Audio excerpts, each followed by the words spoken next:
indeed. For the moment I was born, my people exclaimed, "Behold, eyes like the moonlit tide, antlers like the crescent moon, and blood that glimmers silver as the moon's reflection." From as far back as I can remember, I was revered as the Frost Moon's emissary and the Moontide Maiden. The first words I ever learned were prayers to the Frost Moon. The first gestures, those of our sacred rites. Wow, that must have been tough. Back then, I didn't know any better. It all just seemed so natural. The Frost Moon Scion's bloodline has long since begun to run thin. Nowadays, even those of us with antlers are few and far between, let alone those attuned to the power of Kuvaki. But I...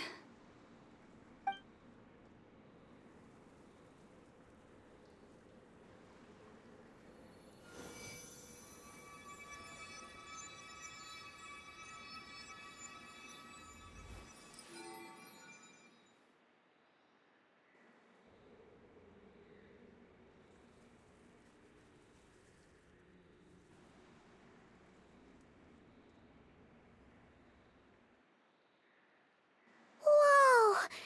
Your antlers are so pretty. They say it's an extraordinarily rare condition. Once in a century, if that. I am unusually sensitive to the moonlight, as well as to the Kuvaki's ebb and flow. As a child, I could barely sleep because of it. Oh no! It was that serious? To others, fluctuations in Kuvaki are something you easily get used to, like a gentle tide lapping away at the shore. But to me, that same tide is a towering tsunami, a surging swell crashing against me. Of course, as the years went by, I learned how to suppress my senses. But because of that, I also had to walk the path of concealment. Concealment? From the moment I was first taught to pray, my kin would point up to the night sky telling me, "That, Lauma, is the Frost Moon, the last of the moons, the sole surviving truth." But I would ask them in response, why? Why can't I feel anything from it at all? Later, I came to understand that they simply could not tell where the real tide was coming from. They couldn't sense it. The true moon beyond the sky's veil.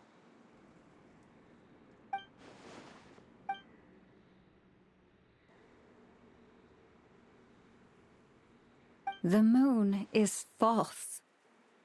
I reached that conclusion long ago. But there was no one I could tell, not a single soul. At least, not until... Am I the one who's wrong? Is it the moon that is false, or my own senses? I asked myself such questions time and time again.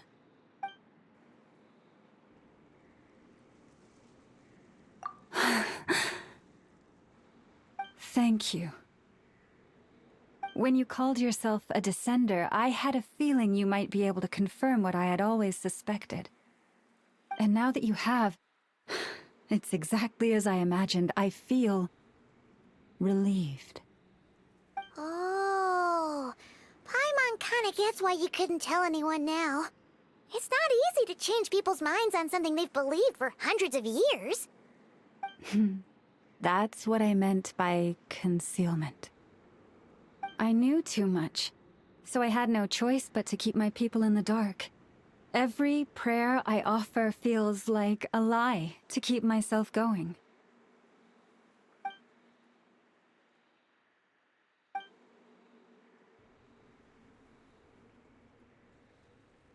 You've already met our Kutar, haven't you? Huh? When was that? And, more importantly, when were you planning on telling Paimon? Ah, no wonder. What did you think of her? What exactly do you mean by up in the clouds? I understand what you mean. She is quite indifferent to the world outside herself. But I find it hard to hold that against her. Yes, it was shortly after the fall of the ancient moon's remnants. I asked her what the Frost Moon's scions meant to her, and why she left in the first place. Yeah? So, why did she? Perhaps it's better if you ask her yourselves.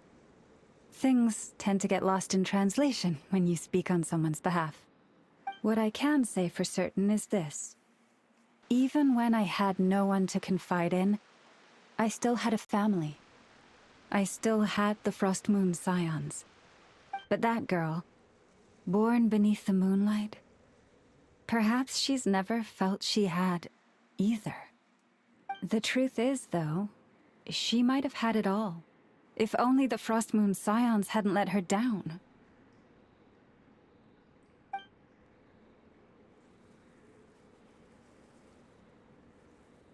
The Frost Moon scions now walk a path of error. They offer their prayers to a false moon, and to a goddess who can no longer answer them. I want to change all that. But with the Fatui closing in on us day by day, the Frost Moon scions must stand united, now more than ever. Lady Lauma! Lady Lauma! Cappy? Has Kadana's condition deteriorated again? Traveler, Paimon, we'll have to continue this conversation later. We'll come too!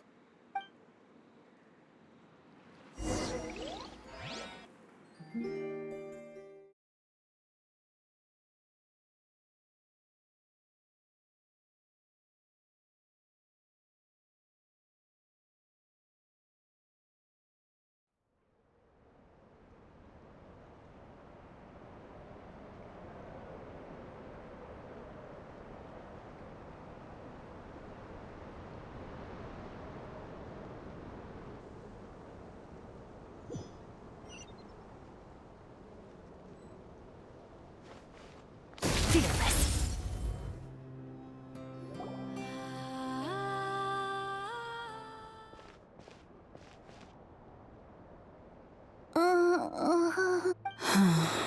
Why? Did I do something wrong? I've been praying to the moon goddess every day. Why isn't she getting any better? Cappy, I need you to wait outside. I'm about to start her treatment.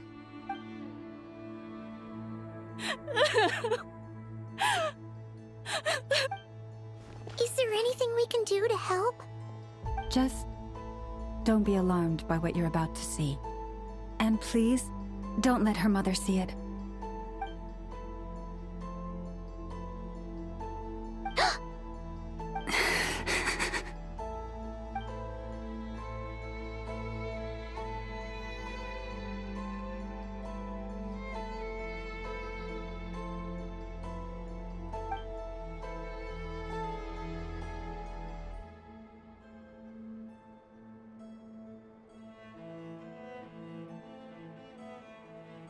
Shh.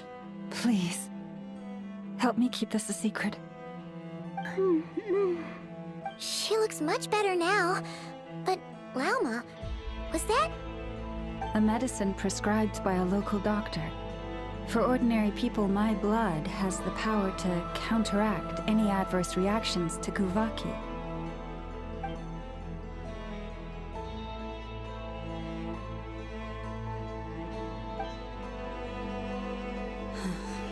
So, now you know another of my little secrets.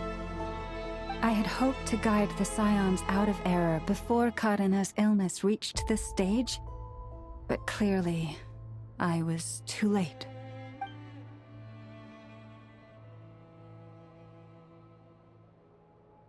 My life is as hidden from sight as the far side of the moon. Yet people only look to the bright side for guidance. If the day ever came when the two sides were reversed, Could they truly accept it?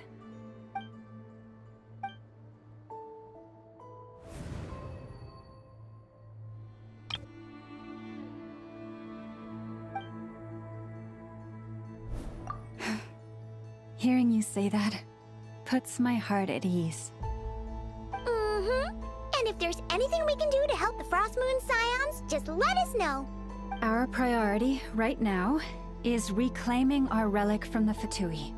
But I now understand that the day I will tell everyone the truth is no longer far off.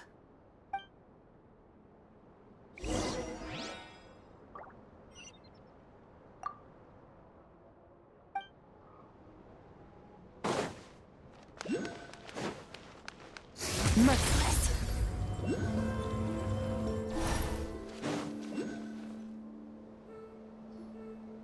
Wow! Paimon would never have guessed Llama had all that bottled up inside. Hey! Watch your step! Ah! What's wrong? Oh, you scared Paimon. You scared me there too. Almost stepped right into one of my traps. A trap? Why would you leave a trap somewhere like this? Well, it's not like this is a main path. And besides, we Frost Moon Scions would recognize it instantly.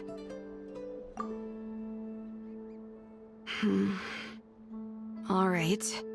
You don't seem like you're with the Fatui, so I guess there's no harm telling you. Lauma asked me to set up these traps to keep the Fatui at bay. Oh! Come to think of it, their 3-day ultimatum is almost up now. Yes. Hopefully they'll back off when they realize we won't go down without a fight. Oh, you've done a lot for the Frost Moon Scions too, just like Lauma. Philomena? It's nothing. I was just wondering if any of this is really worth it. What do you mean? Our people. So many are stubborn, stuck in their ways, clinging to a truth they refuse to even question. Do they really deserve everything Lama's doing for them? Afraid. Huh. I suppose. No. I shouldn't be saying this. Just forget it, okay? Bye. Huh? Why did I say all that? Or really, why am I still doing any of this? Either way, this will be my final night with the Frost Moon Scions.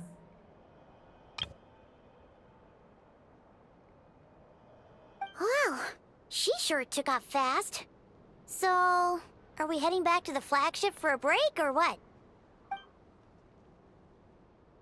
Wait, you're not thinking of visiting that damselette up in Cloud Cuckoo Land, are you?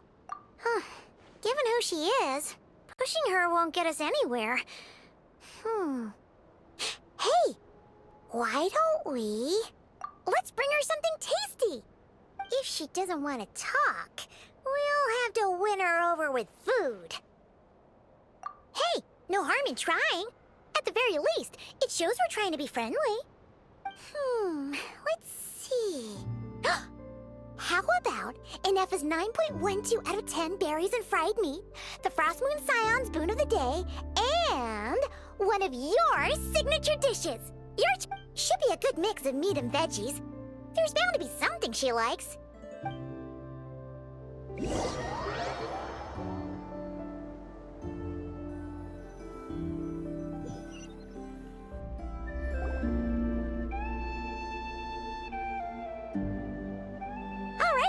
Food's packed and ready.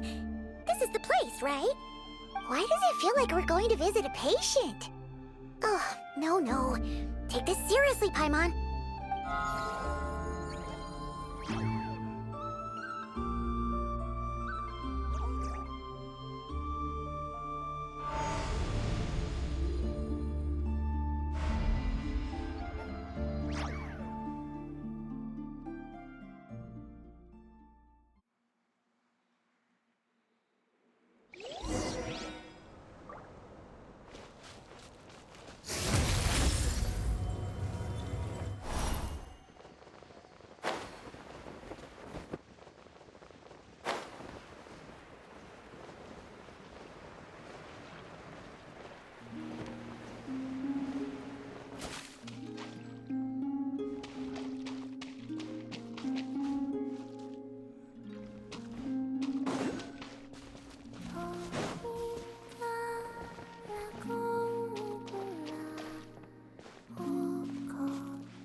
Remind me, who are you again?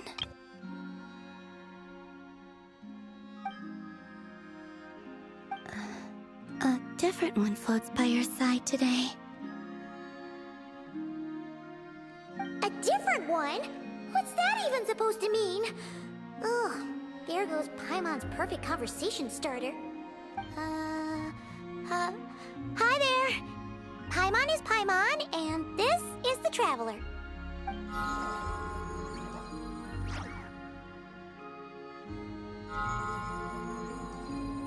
Oh, there you are. Between the two, I suppose you're cuter. Wait, what do you mean Paimon's less cute than that floaty thing? Columbina. What is it? What's your favorite kind of food? Is this a treat? Or...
What?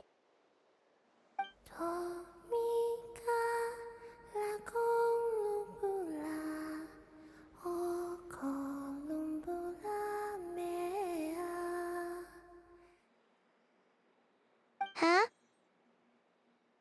What does that mean? Isn't she going to explain herself? Can you tell me more about that melody?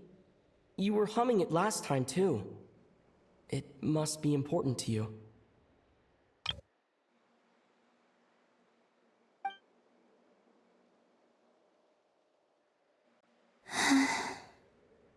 It is all I remember from the moment of my birth. A melody. A few lines of lyrics. Like a lullaby from a foggy dream. Oh, so who was singing it? I do not know. I have nothing else. Just that song. Huh? And the Frost Moon Scions who found me. They had nothing either, but hope. Before I even knew what was happening, they were already calling me their goddess. And I had no reason to decline. Like two lost infants unknowingly exchanged, I adopted their faith, and in return, they adopted me. But my adoption drops you into the story halfway through. What came before was scribbled onto the wrong pages, never even bound into the book. That sense of something missing only served to nurture their greed and doubt. And thus, I came to realize that this place was never truly my home. Greed and doubt? O Moon Goddess, forge weapons for us, drive out our enemies, and expand our lands. O Moon Goddess, heal our wounds, ease our suffering, grant us strength. They asked for everything, and I obliged. until the day came when no answer could be given. If mortals can turn to the gods when they are powerless, then who do the gods turn to when they have nothing left to give? You've got Paimon there.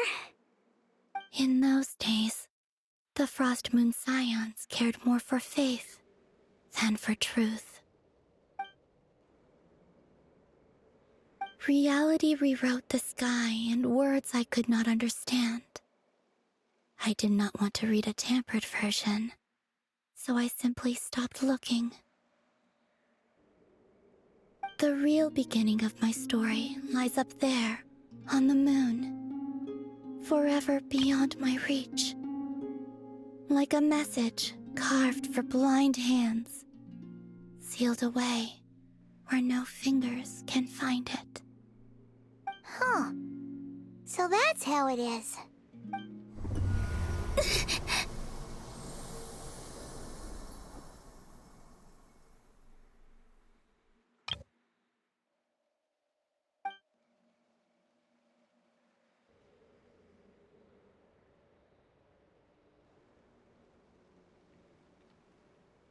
What's wrong?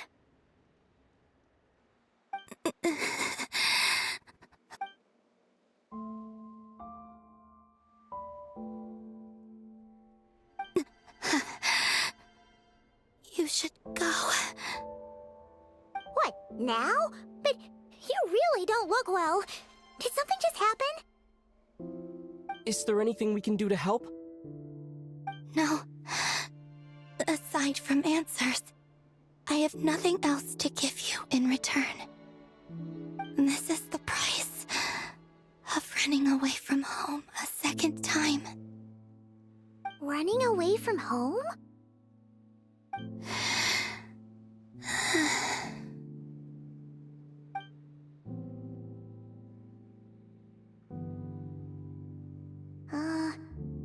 Is she heading towards the food?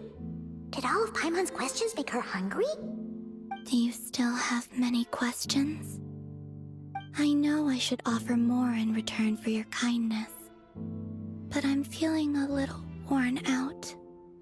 Oh, we're so sorry about that. But Tsaritsa was right.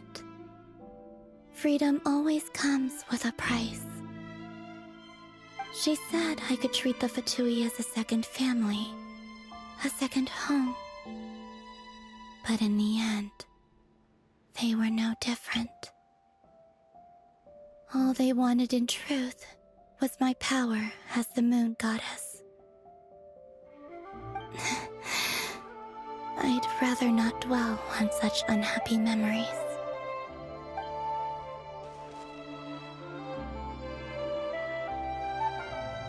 I have fulfilled my promise to the Tsaritsa, though it has used up much of my power. So you see, this has nothing to do with betrayal. So, you're just staying here for now, resting and recovering your strength? Yes, What about these flowers? they have grown in Nod-Krai for many generations. They're highly sensitive to the ebb and flow of Kuvaki.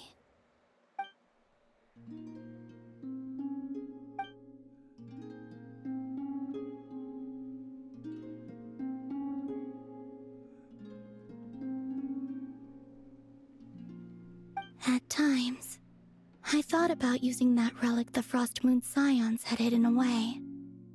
I could sense the power within it. But going out is such a hassle.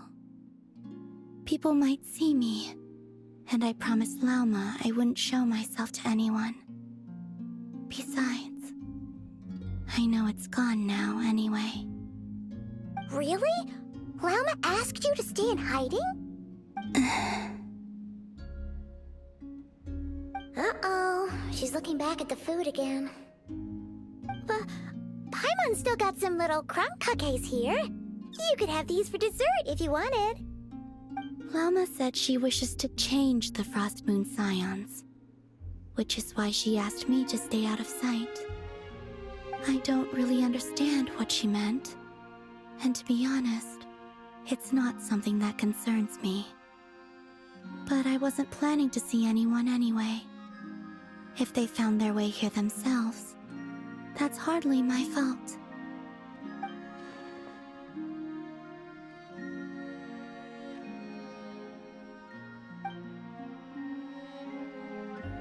Lauma, the Maiden of the Grove.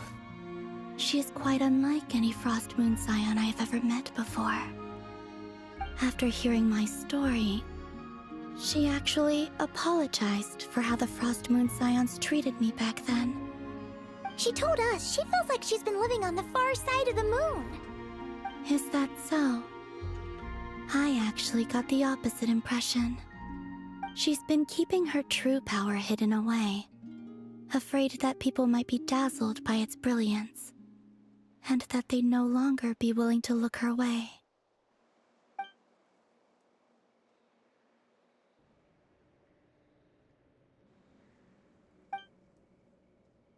So what do you wish for now? I wish to return to the moon, to the home where my story is written. Right now, that is all I wish for.